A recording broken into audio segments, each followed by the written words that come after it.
going to ask us if it's okay with everybody that we start a little bit early, because I've got 1,000 questions for Ben Magara.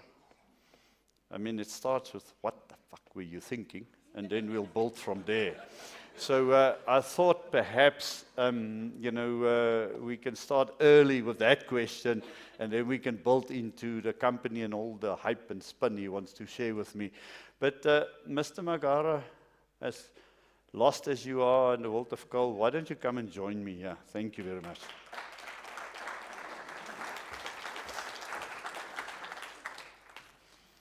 Let's pretend we're friends. Sit close to me. Is this, I hear about this friction stuff. I'm worried.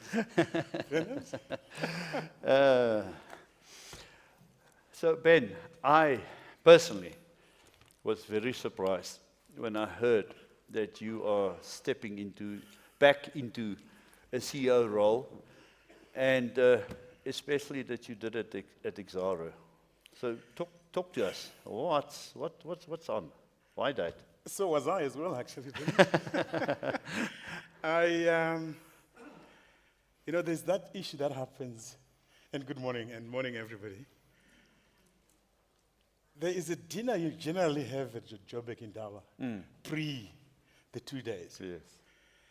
So for the past 5 years after I left Lonmin, I've been watching my WhatsApp and hoping there's something called induct in the Hall of Fame or something.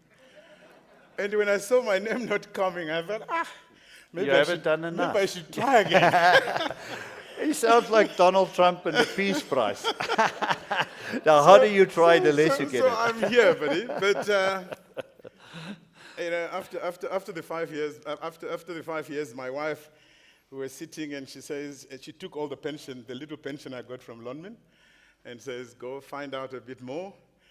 And I did a lot of exploration opportunities in the rest of our continent. I was in lithium in Zimbabwe, cobalt and copper in the DRC. And lo and behold, I got called. And Jeff says, I think this is something we think you can do. He had all the lyrics about how good I could be and what we could do. But also how meaningful the Exxaro is to the South African economy. We supply 30% of the coal that's required by Eskom.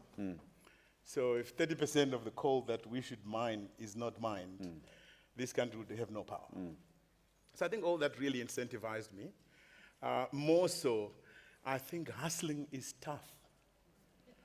So you mean the perks of corporate life makes up for all that? Corporate life, that corporate machinery, 2 drivers, PAs, you name it.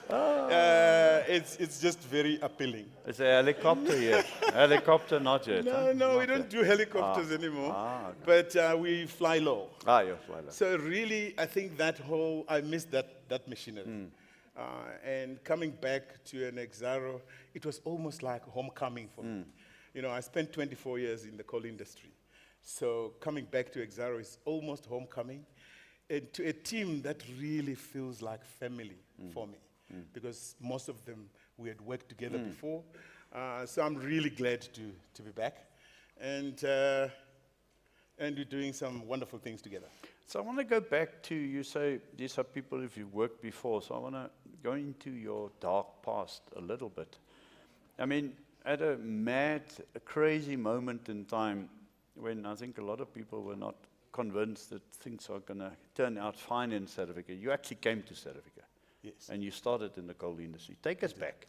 Help the audience understand your That's a bit of a long way. Yeah. Bennett, but it's the early 90s, that's how yes, far back.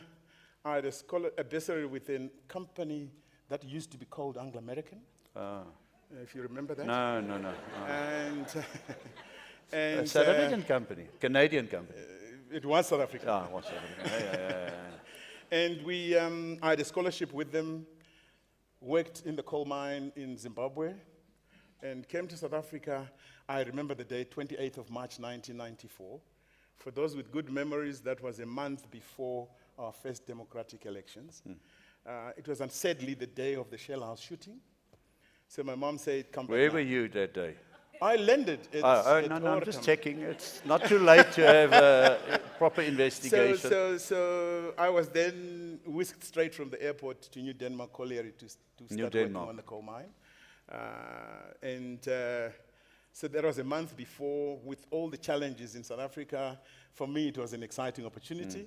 So fast track all that, Anglo, through Tony Redman, who has been a great mentor for me, moved me from one mine to another to go and fix Arnold Colliery, back to New Denmark Colliery. Is this where you met some of the people that today are And Exxaro? today, all these people, I meet them again at Exxaro. A lot of them, obviously, my future is a lot behind me. So some of them were much younger. So it's really been a wonderful journey of finding these tough challenges, being sent to some of these tough challenges and fixing them and moving on to Lonmin, as you know.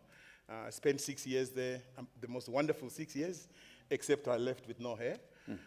But really, it's been a wonderful journey for me. So coming back to the corporate has been this opportunity with Exxaro, which I'm really pleased with. So can I understand a little bit more about the man? So in the Anglo stable, you perhaps deserved some of the title that Neil Frinneman get, Mr. Fix It, you know?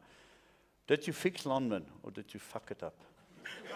I mean, did you break it? That's what I wanted to say. I mean, what did you do at Lonmin? We created a sellable proposition. And Neil will say it was a donation. Neil bought into it. I think it was the most wonderful time for me. Unpack Lonmin for us, seriously. For 6 years, I walked in. It was a year after the Marikana tragedy, with employees that were going through a very difficult time, not having enough, even accommodation, and you name it. And we went about saying, how do we get it right? At one point, we ran out of money. I think we had 2 months of salaries in the bank. And we said, it's in our hands, we can get it right. So we went about engaging all stakeholders. And I said to all of them, we need to take short-term pain. And each one of us, as a stakeholder, has to take short-term pain. Otherwise, we'll never fix it. We had 45,000 employees. And I said to Matunjwa and the AMCU guys and NAM, who were really the unions there, and Gideon, Duplessis, Solidarity, and said, we actually have to cut 10,000 jobs. Otherwise, we're going to lose all 45. Went to the banks and said, we need $400 million.